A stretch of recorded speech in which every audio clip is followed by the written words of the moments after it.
बासोपी प्रखंड मुख्यालय स्थित प्रखंड जनसभा कक्ष में गुरुवार को 20 सूत्री कार्यक्रम को लेकर महत्वपूर्ण बैठक आयोजित की गई। बैठक की अध्यक्षता संजय कुमार ठाकुर ने की, जबकि मंच संचालन उदय राय ने किया। बैठक में प्रखंड स्तर की जन समस्याओं को प्रमुखता से रखा गया।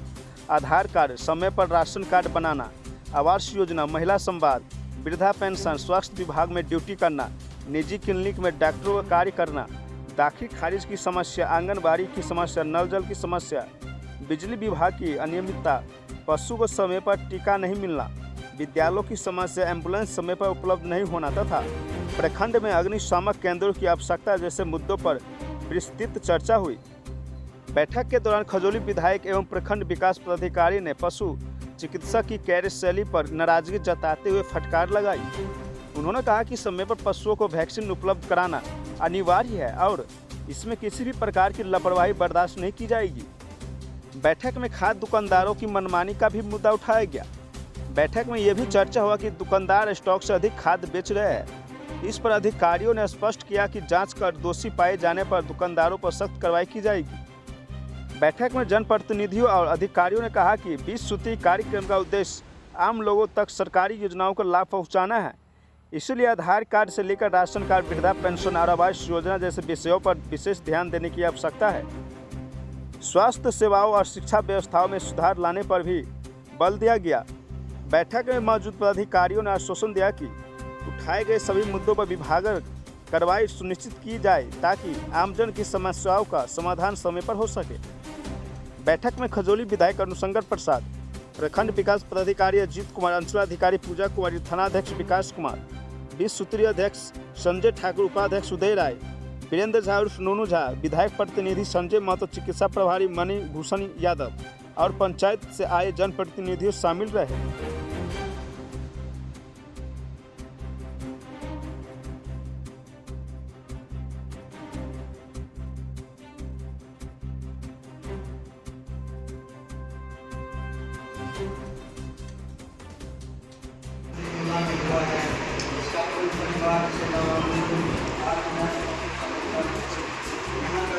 जनसंख्या हो गया उनके कार्य का 26,000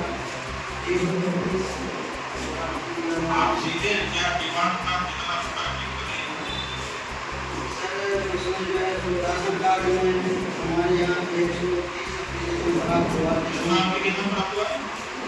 130 एप्लीकेशन प्राप्त हुआ, जिसमें 12 अपलोड हुआ और उसका डिलीट कर दिया गया और 33 हमने उस समय पहुँचे लड़के नंबर मेरे पास एक बार उदय जी हैं जिन्होंने शहर के स्टाफ, इसीलिए उनका नंबर लिया, नंबर लेके उनको किया।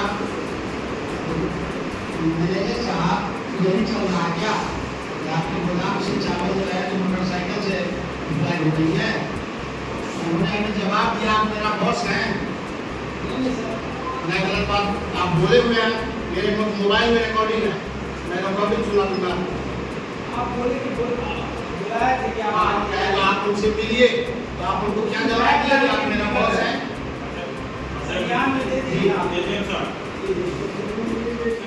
इस समिति के सम्मानित अध्यक्ष आदरणीय श्री संजय ठाकुर जी, उपाध्यक्ष आदरणीय श्री और प्रखंड विकास पदाधिकारी श्री अजीत कुमार जी, अंचल अधिकारी कुमारी पूजा जी, सभी सम्मानित माननीय सदस्यगण, सभी उपस्थित पदाधिकारीगण, आज इस सूत्री की दूसरी बैठक मुझे लगता है कि इस नए पुनर्गठन के बाद हो रही है और आज विस्तार से सभी विषयों पर प्रायः सभी सम्मानित सदस्यों को बोलने का अवसर भी मिला। अपनी समस्या को भी हम लोग पॉलिटिकल साइंस का एक शब्द है, एक चैप्टर है पावर, अथॉरिटी, इन्फ्लुएंस, शक्ति, सत्ता और प्रभाव। हर सामाजिक राजनीतिक कार्यकर्ता को इसके विषय में समझ हम सब लोगों को रखनी चाहिए, और ये इसलिए कि शक्ति, सत्ता और प्रभाव एक दूसरे से संबंध रखता है, तीनों, और तीनों का जिस प्रकार से संसदीय लोकतंत्र में कार्यपालिका, न्यायपालिका और विधानपालिका तीन अलग अलग संस्थाएं हैं, और तीनों संस्थाएं आपस में काम करती है, सब समन्वय बना के करती है। कभी कभी एक दूसरे के क्षेत्र का जब अतिक्रमण होने लगता है तो वहीं से संकट उपस्थित होता है। तो उसी तरह से जब शक्ति, सत्ता और प्रभाव के उपयोग में कहीं से भी दुरुपयोग शुरू हो जाता है तो उसका परिणाम अच्छा नहीं आता है। इसलिए जैसे शरीर के अंदर कफ, पित्त, वायु तीन आयुर्वेद के हिसाब से रोग के उत्पत्ति का कारण होता है, तीन प्रकार का रोग, और उसको हम लोग बैलेंस करते हैं, ये सब के अंदर होता है। लेकिन किसी एक के बहुत अधिक बढ़ जाने से रोग हो जाता है। उसी तरह से राजनीति में शक्ति, सत्ता और प्रभाव तीनों में अगर सामंजस्य नहीं है, किसी एक में बहुत अधिक बढ़ोतरी होगी तो वो राजनीतिक रोग होता है। इसलिए इससे भी हम सबको बचते हुए, और हमें जो सरकार ने हम पर भरोसा किया है, हम जरूर कोई न कोई विशिष्ट व्यक्ति हैं समाज के अंदर, हम सब लोग इतने सामाजिक जरूर है कि हम सब पर सरकार ने भरोसा किया, बाकी सभी लोगों पर नहीं किया। यहाँ जो बैठे हुए लोग हैं उन्हीं को विश्वविद्यालय का सम्मानित सदस्य बनाया गया, नॉमिनेट किया गया। तो जिस सरकार ने हमको बनाया है, जिस समाज सेवा के लिए बनाया है, जिस राजनीतिक उद्देश्यों के लिए बनाया है, जहाँ तक हम दीन दुखियों की सेवा कर सकते हैं उसके लिए बनाया है, उसके मापदंड पर हम कितना खड़े उतरते हैं, ये हमारा सबसे अधिक ये होगा कि हम कितना उसमें सफल हुए और कितना असफल हुए। तो इसलिए हम सब लोगों को जितना हम लोग स्पेसिफिक होंगे, अब एक होता है कि कोई विषय है तो हम सब लोग जानते हैं कि भ्रष्टाचार, और भ्रष्टाचार चाणक्य कहते हैं कि बहुत पुराना, और 2500 वर्ष हो गया चाणक्य। भारत का सबसे बड़ा कोई अर्थशास्त्री हुआ तो चाणक्य। राजनीतिक कौशल सब चीज से परिपूर्ण व्यक्ति, जिनके एक एक विषय लोगों को आज पढ़ने के लिए मिलता है, जिससे हम लोग सीख लेते हैं। उन्होंने कहा, लिखा है 2500 वर्ष पहले कि उत्कोच की परंपरा बहुत पुरानी है, और उत्कोच संस्कृत का शब्द है जिसका पर्यायवाची घूस और भ्रष्टाचार से होता है। अर्थात उस जमाने में भी, जिस जमाने की हम कल्पना करते हैं, उस समय भी ये चीज है।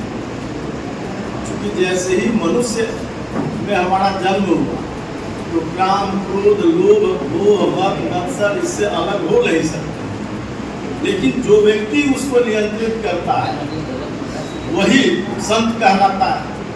तो उसी तरह से ये उत्कोच बहुत पुरानी जरूर है, लेकिन उन्होंने कहा कि जैसे जैसे राज सत्ता में बैठे हुए लोग, शीर्ष पर बैठे हुए राज सत्ता के लोग, संत या जो मार्गदर्शक हैं समाज के, वो जितने अधिक ईमानदार होंगे, उत्कोच संकुचित होंगे, माने ये धीरे धीरे वो कमजोर हो जाए।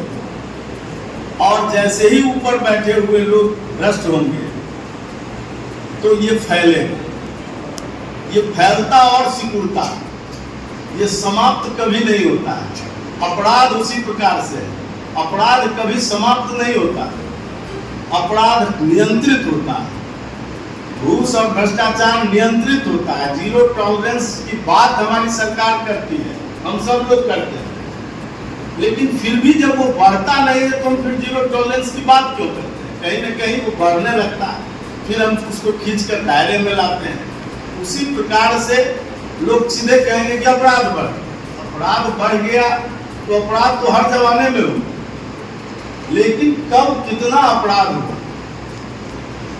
अब बिहार का अगर रिकॉर्ड लीजिएगा तो पुराने से पुराने समय में भी 6-7 हत्या प्रतिदिन होने का सरकारी आंकड़ा है। जब वो बढ़ जाता है तो हम लोग मानते हैं कि अपराध बढ़ गया, जब वो घटता है तो हम मानते हैं कि अपराध घटता है। तो उसी प्रकार से जब तक ये समाज व्यवस्था है, ये सारी चीजें रहेंगी, उसे इनकार नहीं किया जा सकता। लेकिन हम सब लोग मिलकर इन चीजों पर कितना नियंत्रित इन चीजों को कर सकते हैं, ये हम सबकी बड़ी जवाबदेही है। और आज के समाज में जो अपेक्षाएं बढ़ी है हम लोगों से, खास करके हम सारे राजनेताओं से, एक प्रकार से लोगों का विश्वास कमजोर हुआ है, विश्वसनीयता का संकट आया है। ऐसे समय में क्या हम इस राजनीतिक और सामाजिक जीवन में विश्वसनीयता स्थापित कर सकते हैं? क्या कितना अधिक कर सकते हैं?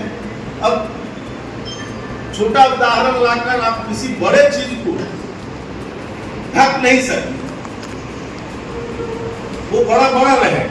इसलिए हमको हमेशा, मेरे कहने का जो आशय है, मैं अपनी बात को कंक्लूड करता हूँ कि ज़्यादा छायावाद होने से उसका अलग अलग भी अपने दृष्टिकोण से लोग अर्थ निकालने लग जाते हैं।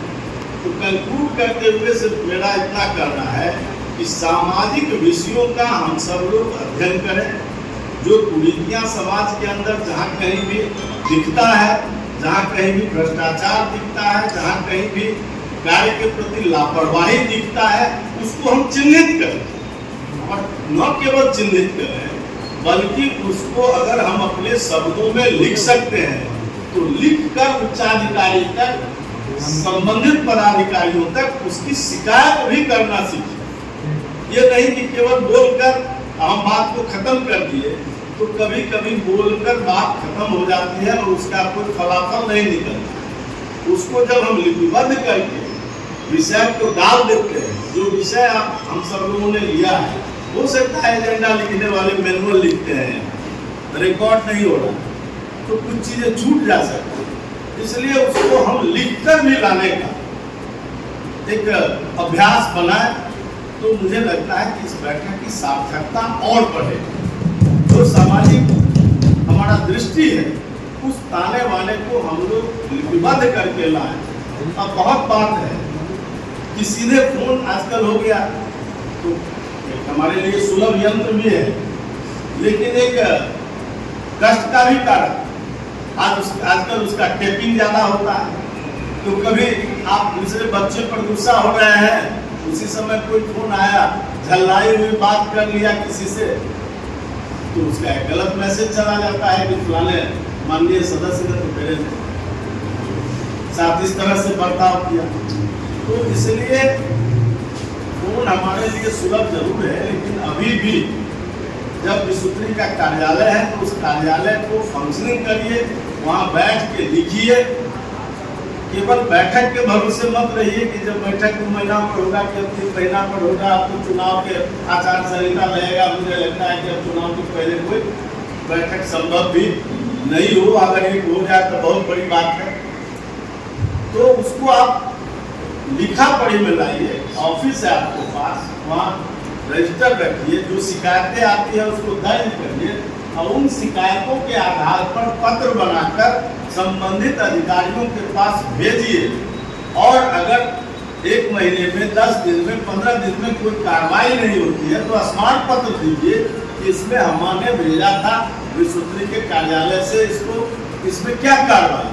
तो एक जब सिस्टम डेवलप करिएगा तो स्वाभाविक किसी को जलील होने से भी सरकारी पदाधिकारी भी जलील होने से बचेंगे।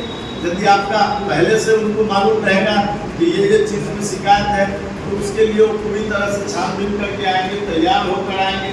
अचानक से जब कोई बात यहाँ उठती है तो उसके उत्तर देने में उनको बहुत जानकारी नहीं रहने के कारण नहीं दे पाते हैं। तो बात वहाँ आती है कि हम जांच कर कार्रवाई करेंगे, देख लेते हैं, देखेंगे क्या होगा, ये सारी बातें आती है। तो इसलिए इसको जब ऑफिस फंक्शनिंग होगी, जबकि मुझे लगता है कि जिला विस्तृत का कार्यालय अभी तक नहीं खुला है, लेकिन आपका बड़ा सौभाग्य है कि यहाँ प्रखंड विस्तृत का कार्यालय आपको मिल गया है।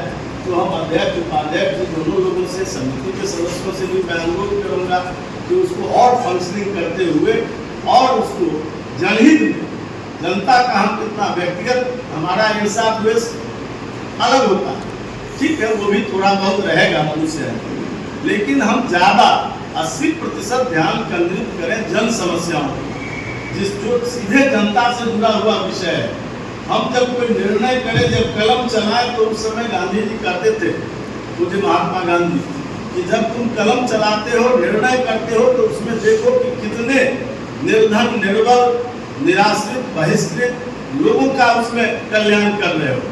तो एक मेरा दृष्टिकोण ये भी होना चाहिए कि हमारे कलम से, हमारे निर्णय से कितने निर्धन, निर्बल लोगों का भला हो रहा है। नहीं हो रहा है तो समझिए कि इसकी बहुत सार्थकता नहीं है। उसी हिसाब से उसकी सार्थकता कम और ज़्यादा मापा जाता है। ये मुख्य रूप से मुझे लगा कि आप सब लोग, हम सब लोग एक साथ बैठने उठने वाले लोग हैं। कभी कभी अवसर मिलता है तो इस तरह से चर्चा करके, जो हम लोग पढ़े अपने ऊपर वाले सीनियर से राजनीति में, या जो जानकारी हमने हासिल किया, उसको हम आप तक चाहते हैं कि आप तक भी रहे, आपके भी तेज बढ़े, आपके भी ओजस्वता बढ़े, आपकी भी वाक्पटुता बढ़े, और इन सब चीज़ों को अपनाकर हम और अधिक सक्रिय भूमिका इस बैठक में निभा सकते हैं और जनहित के काम को आगे बढ़ा सकते हैं। आज बहुत नहीं कुछ करते हुए अंत में फिर आप सब लोगों से, अगर मेरी बातों से कहीं कोई कष्ट हुआ हो, किन्हीं को भी चर्चा के दौरान कभी किसी को या कोई पदाधिकारी को ही कुछ हम लोग कहते हैं, तो अपने लिए नहीं कहते हैं, समाज हित में कहते हैं, और उसका कोई हम लोग व्यक्तिगत ये भी नहीं रखते हैं कि आपसे कोई मेरा अन्यत्र कोई संबंध है, मनमुटाव है, इसके कारण कहते हैं।